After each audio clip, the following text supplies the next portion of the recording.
Yes. Tell me a little bit about your life and coincidence and that what you're talking about earlier. I'm a child of privilege, and I spent my whole life in a fantasy. Never had any limits imposed on me. Certainly not self-imposed. Was raised by an only child mother who was spoiled rotten, and a father who was mentally abused by his father and made to feel less than. Always lived in the shadow of his older brother. My grandmother died. She drank herself to death after being a teetotaler for 31 years.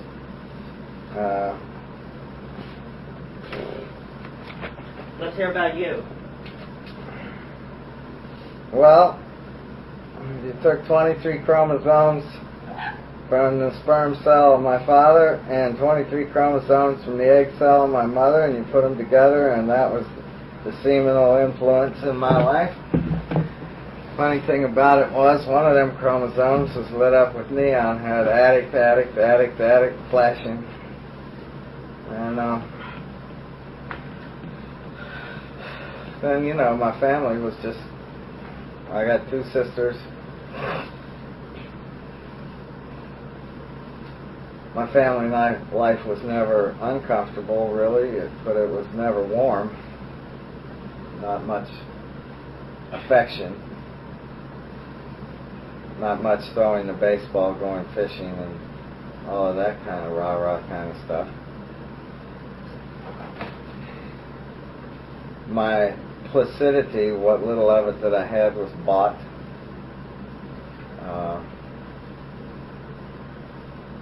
Until that no longer seemed to work. What does placidity mean? Just appeasing me, making me calm or behave or whatever. Domestic tranquility. Which there wasn't really very much of, because the earliest recollections that I have were, you know, very addict type events, you know, just like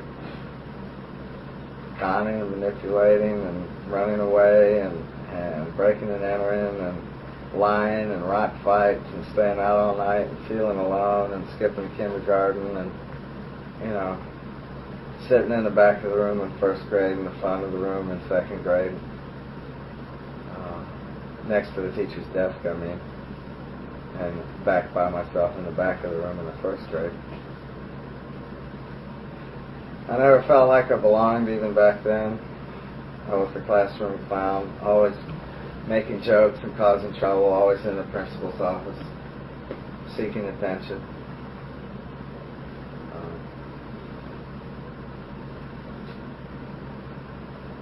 Gifted, addict, child. Of course, nobody knew what that was. I entered into therapy the first time for a while. Child psychology, about age 6. Then that seems to go on and on and on and on and on until with varying intensities up until the time I was 13. I ran away from home and lived underneath the boardwalk in Virginia Beach for 3 months. Got put in Tidewater detention home, wouldn't tell them who I was. Got tired of getting the shit beat out of me there and split. Told them who I was. My dad came and got me. Went to military school. Tried to get kicked out, but they always saw all this potential in me and were unwilling to kick me out, so I eventually ended up setting a school record for demerits.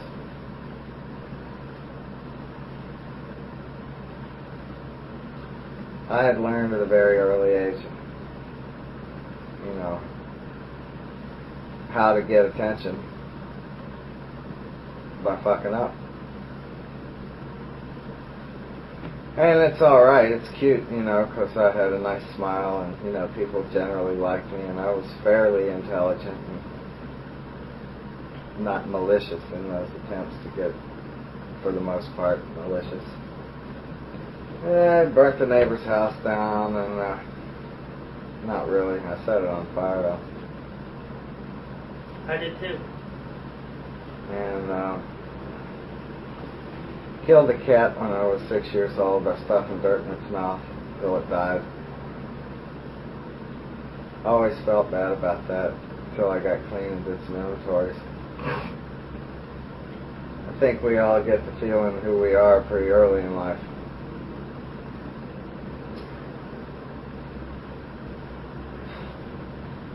So my parents signed away their parental rights, gave power of attorney to a behavior modification school when I was about 13 through 16. It consisted of physical abuse, group therapy 3 times a week, individual therapy twice a week. It masqueraded as a school, but really it was the only option between there and state school for boys. I reached that point well before my active using accelerated to the point of no return.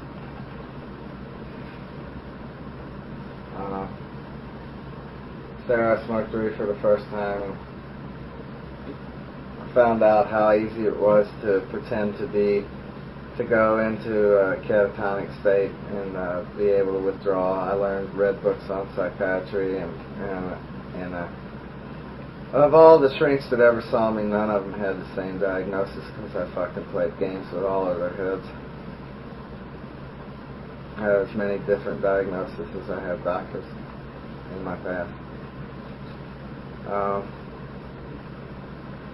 Let's see, my first grade teacher wrote on my report card, David, procrastination is thy name.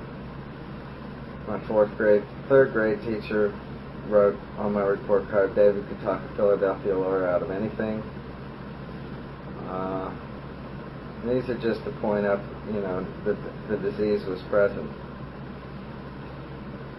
Fourth grade, I set a state record for reading books that still stands. Tested.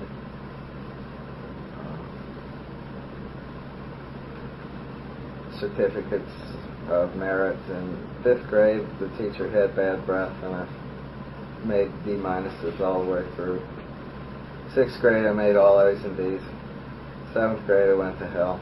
Blew up the incinerator in the junior high school with the principal looking at me, and he threw me out.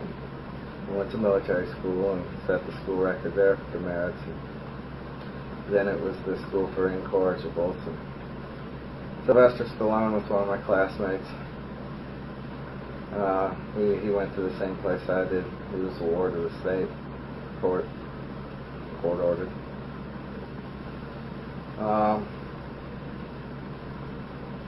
After that, I kind of manipulated, tried to get out, got out.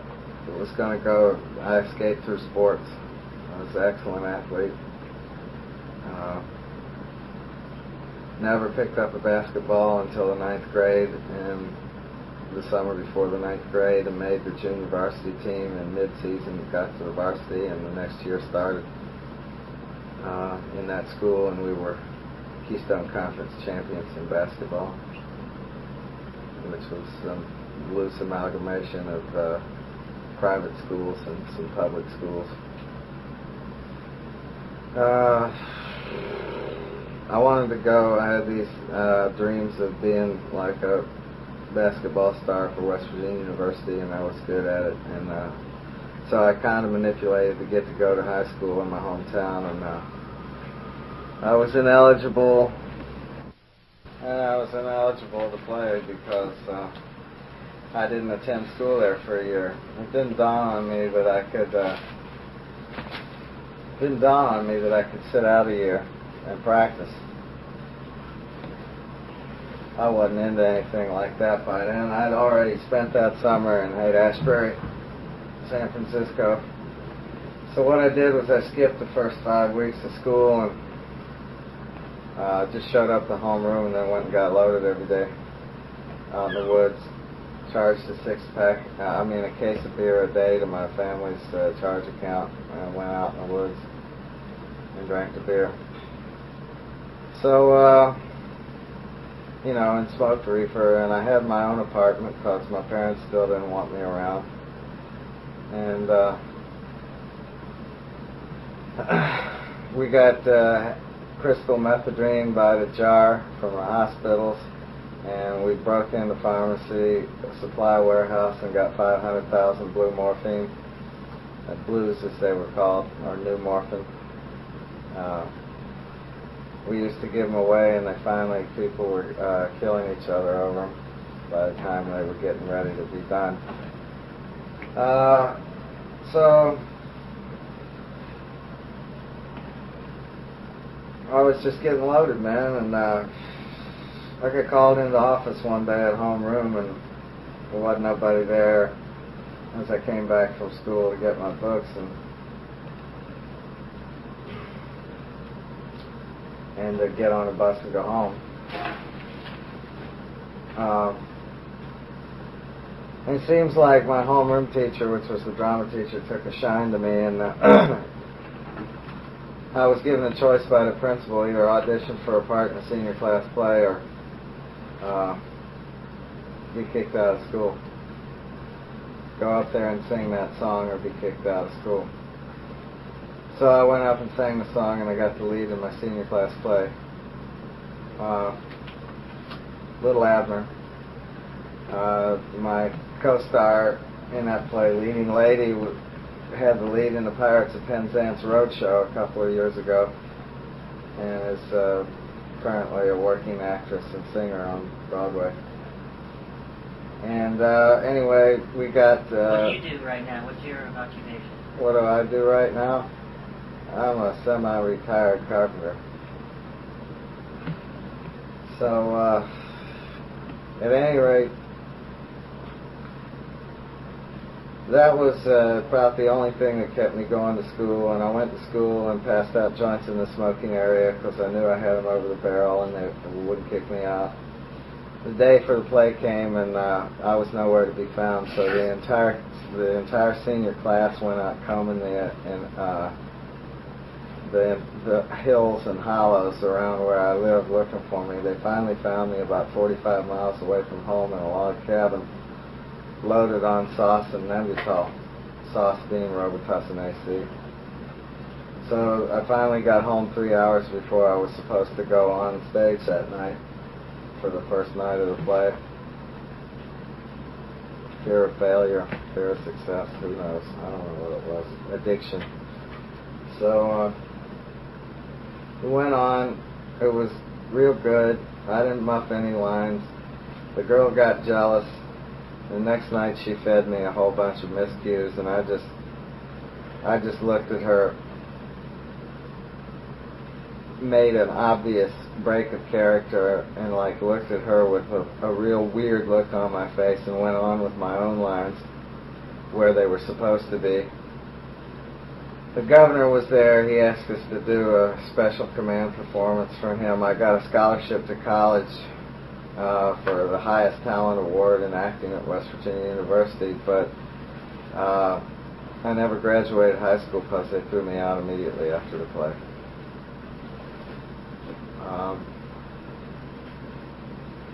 So I went back to California. I got out of the car on Fell Street in San Francisco, short hair, pack slung over my back. Already knew what dope was. And already been shooting dope, already been, my apartment in town was a dope haven for people from the age of my age to 50 years old were there at any given time from all over the country. It was the center for dope in my hometown.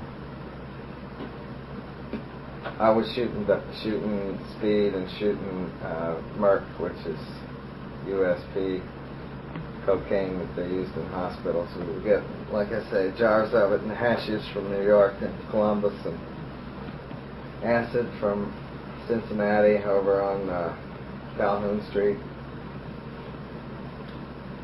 So I went back anyway to California. And I slammed the door, got out of the car, walked across the street, and this guy with hair down to his waist comes up to me stands right in front of me, takes a nickel bag out of his pocket, sticks it in my pocket, and says, "Welcome to San Francisco, brother." So I knew I'd hit the promised land. And I walked on up to Haight Street, which is about 6 blocks up the hill from where I got out. And got to the street and seen freaks of all different kinds and people just walking around passing out dope, and it was absolutely wild. I loved it. Again, I was home. And I went to the park, and somebody gave me a hit of acid, and I watched the fog come in, and this girl took me home, and we got laid, and that's where I stayed. And I stayed there until December 18th, 1970. Chris asked me to tell you about an experience. I went to a party, special party for the Grateful Dead at the old Fillmore. Not the Avalon, but the old Fillmore Auditorium on Fillmore Street. And went to a friend's house, and they were going out of town for the weekend up to the Russian River, and they left me alone in the apartment. And I came back from that and was sitting around, and all of a sudden I started to feel strange, and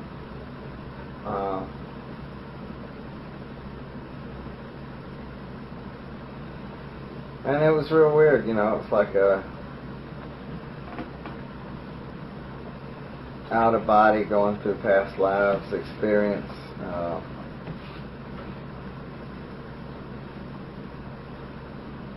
As I sat there in the chair looking out the window, all the buildings started to suck up into the side of my third eye, and I watched the San Francisco Bay Area return to forest, and I watched the glaciers come and go, and I watched the fire and the steam of the planet and being created, and then went out into the black, totally aware the whole time, aware of everything around me. Just seems like I became spirit. When I touched down, I was an Oriental. I was a common laborer. I was a prince. I was a king. I was like in a religious leader or something. Some of these things were just not exactly clear. They were so fantastic for me being it. Being fanned with big fans by servants and attended to, and jewels and robes and velvet, and it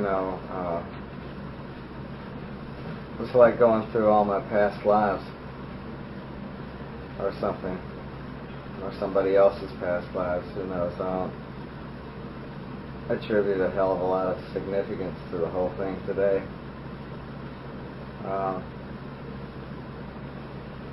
And then I shot back into the void again, the black, still conscious all the while of these changes and this transition, and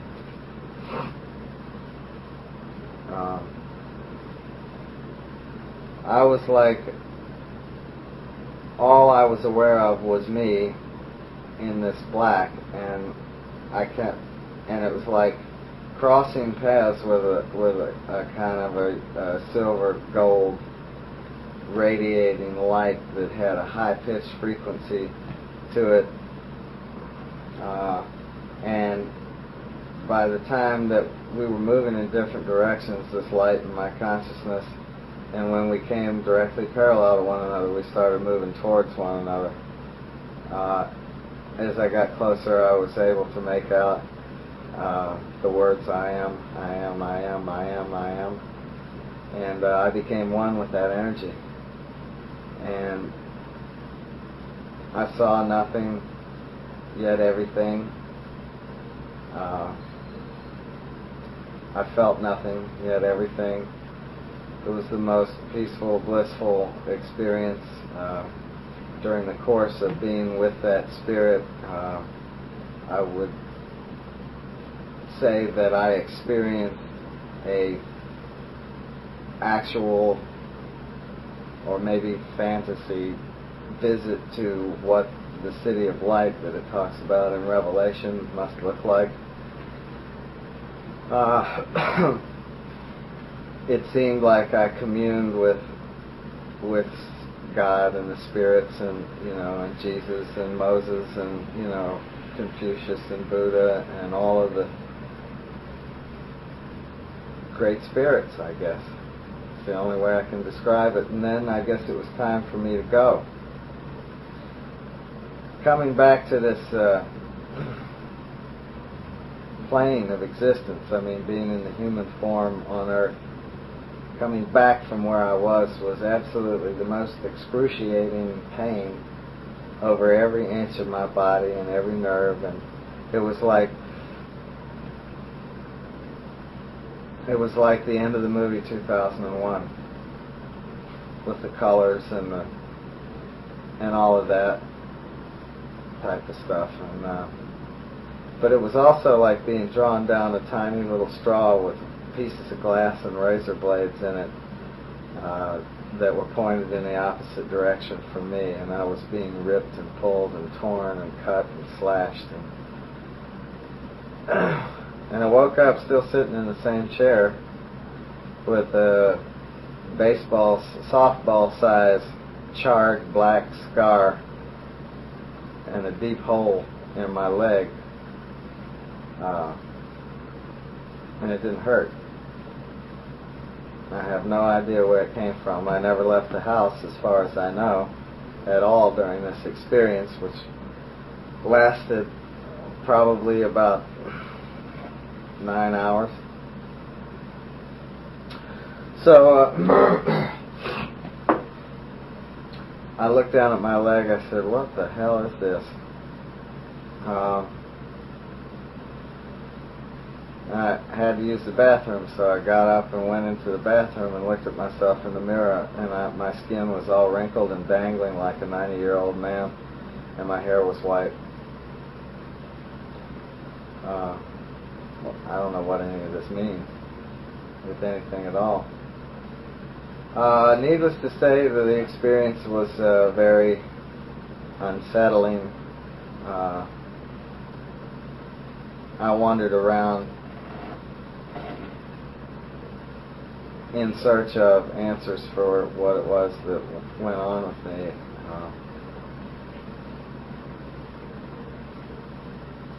For about the next 10 years, in a more or less conscientious manner. I mean, I went to the Edgar Cayce Foundation in Virginia Beach, and I studied with people from the ARE, and I had trance readings done and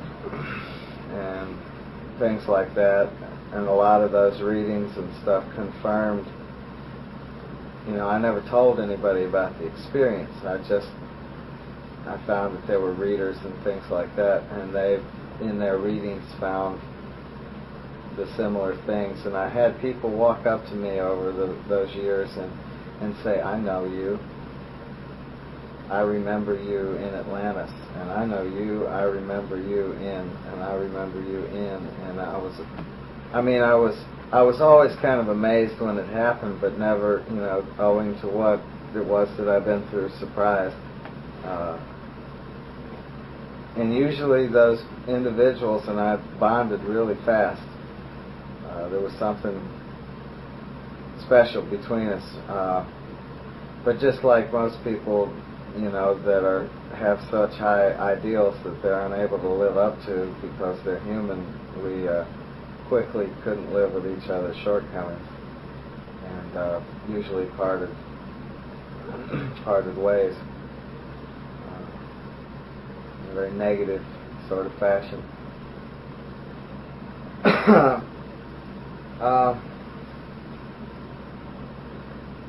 I got saved and found out about that City of Light in reading the Bible from cover to cover, and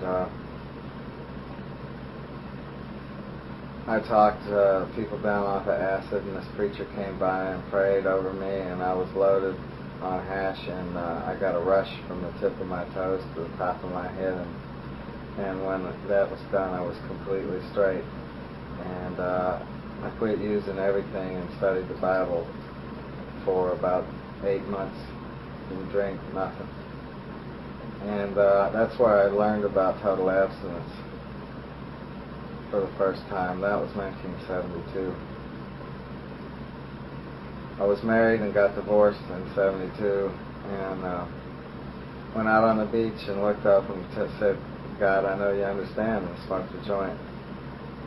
And I never looked back from that point on. The only prayers I prayed or the thoughts that I gave God from that point on was when I took too big of a shot.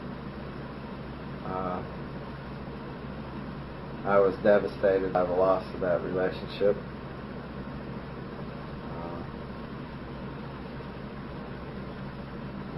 But it clarified a lot of things for me in terms of the past experiences. I mean, people would say to me, David, you are half in and half out of your body. And I would meet a Buddhist, and a Buddhist would tell me the same thing and say, there's an old saying in our religion, before nirvana, chopping wood, carrying water. After nirvana, chopping wood, carrying water. What are you going to do now? And I had no answers. I was in the throes of this disease.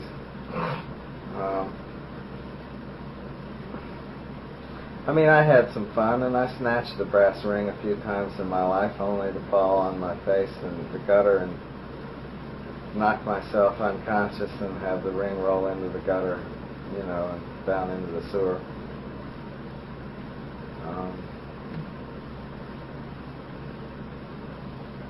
Music business, playing career, club, management company, you know, things of that nature. Made a lot of money selling dope. Lived in 12 or 15 different cities in the course of 10 years.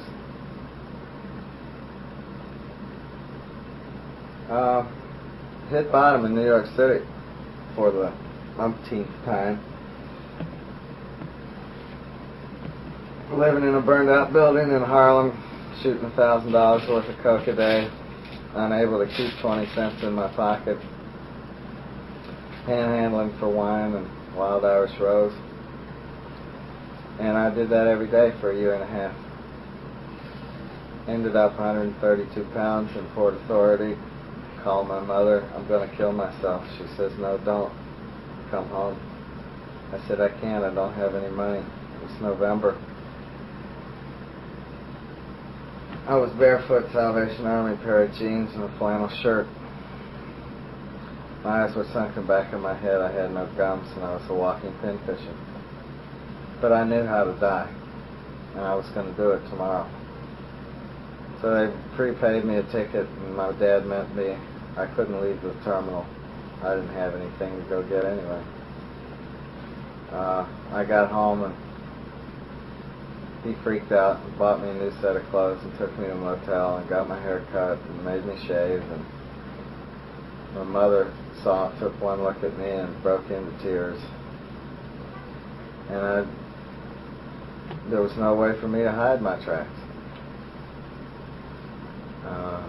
And they said, we never knew it was like this for you. And I said, well, it's been like this for almost 15 years. I wonder, you know, as low as I had been and as many bottoms as I had hit, if I'd have heard about or attended a meeting of Narcotics Anonymous, what would have happened? I don't know if I can mention Narcotics Anonymous in my book. Well, a 12-step recovery So what are we going to do? fellowship. How are we going to overcome that problem? How are we going to overcome the problem? Just a 12-step fellowship? A 12-step fellowship of recovering addicts. Yeah, so, you know, I was hoping that I mean, it's an interesting exercise, and certainly mental masturbation, and I'm glad I'm here now.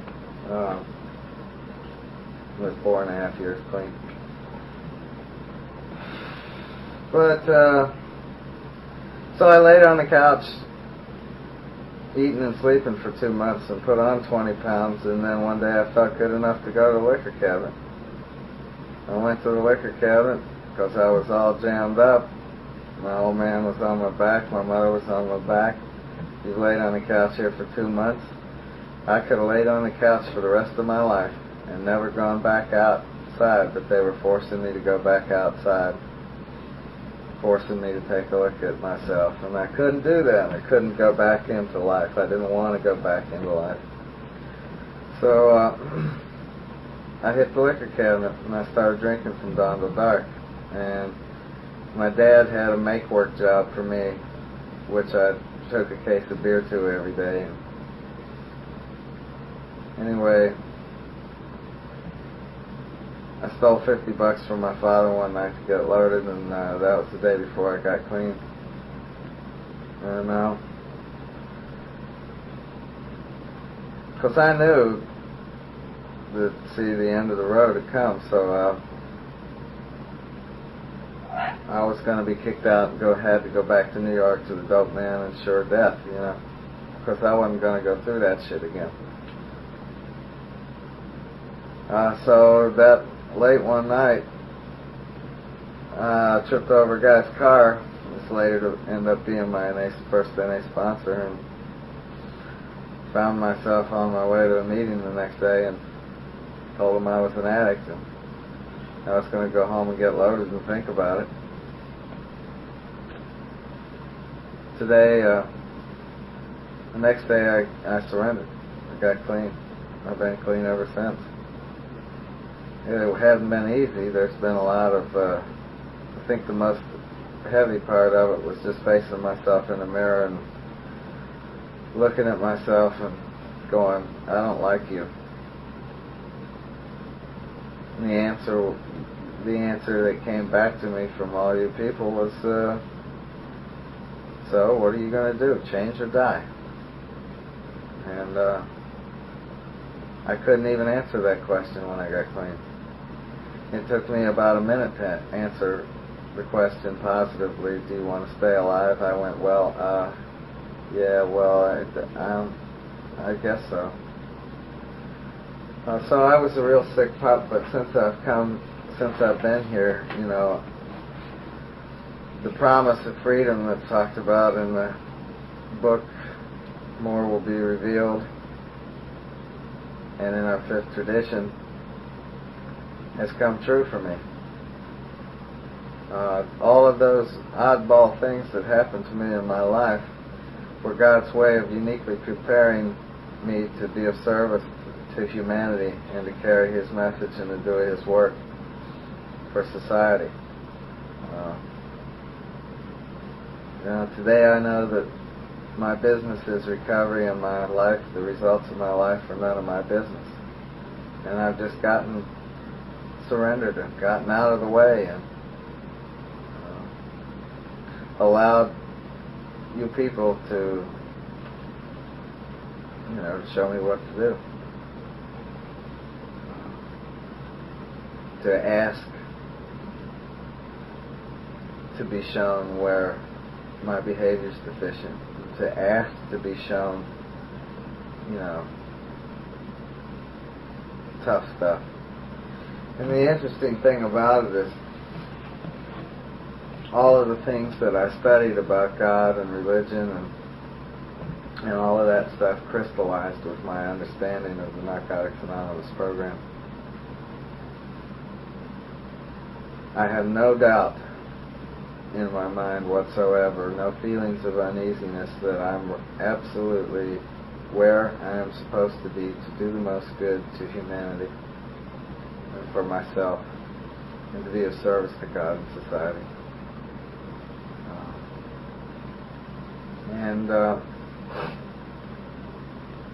I guess as long as I stay clean and keep helping people stay alive and find a path to God for themselves, which is what we do, and it's what all great spiritual leaders and teachers throughout time have done, is save a life, point them to a spiritual path, and tell them they have a choice. Then all my needs have been taken care of as a result of not trying to take care of my own needs, if that makes any sense. But just finding that word only in our steps, and just relying on that word. Like only knowledge of His will and power to carry it out. It's the only place where it talks about power in our steps. That there's a principle there that we can utilize it long before we formally get there, and that is, I don't want no recovery. I don't want no surrender. I don't want no humility. Please don't give me a job. Just for today, I will not have a plan. And I will try to find out only what knowledge of your will for me is and power to carry it out. And by seeking the will of God, I've been able to be freed from my own will, like it talks about in the third step. It's interesting how all these things wrap around one another and complement and fulfill one another. And today, how that has occurred in my life is a subject of an ongoing literary work involved with writing the steps. And some people call it confused and techno-recovery. I call it techno-recovery, more or less as a joke, because it sounds so technical. But I bet my life on this, and I have a sponsor that tells me if you bet your life on something, you better make sure you know what it is. And so I rest in that word only today, and I don't play with what it is.